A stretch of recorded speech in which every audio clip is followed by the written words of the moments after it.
terms of the national funding formula, I know there's been some, I'm an MP in Suffolk, which is one of the most poorly funded local education authorities in the country. I know there's been some improvements made. But I think at the moment, Suffolk's still about 110 out of 140 odd. And actually, as the chair will know, Essex is actually, below Suffolk. Essex is about 120. And I know that things like demographics are taken into account when those formulas are drawn up. But as somebody who represents a large town within a largely rural county with pockets of quite significant deprivation, I really do struggle to get my head around why I should accept that schools in my constituency are funded to any lesser degree than any other school in any other part of the country. So, some clarity on that would be much appreciated.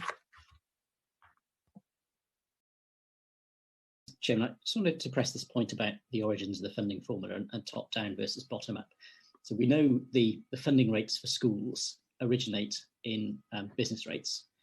The General Rate Act of 1967 shifted that income from the local area, where it was used directly to fund schools, to be paid into Whitehall, which is the reason the Treasury has always been keen on keeping business rates, because it uses that as a notional amount to fund schools. But the consequence, as Tom described, is that if you're in a rural area that had a low business rate income historically, your schools are still low funded. And if you're in a metropolitan area that had a high business rates income historically, your schools are relatively well funded. It doesn't bear any relation to the needs in that particular place. Now, under the previous regulations for schools forums, local authorities, schools forums were able to have, for example, an element in the formula that allowed them to take account of deprivation in a particular part of their area.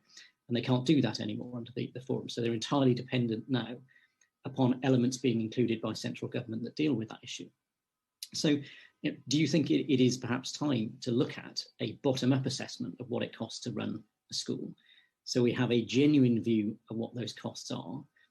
And given that the overall picture seems to suggest that probably the spending across the whole of England is about right, what that would allow us to do is to iron out the inconsistencies and the unfairnesses that schools like those in Tom's constituency face, compared with those in some of the urban areas. And the historic example that a child with the pupil premium in Shropshire, rural county, receives less money than a child in Birmingham without the pupil premium, is very, very hard for any of us to justify to our constituents.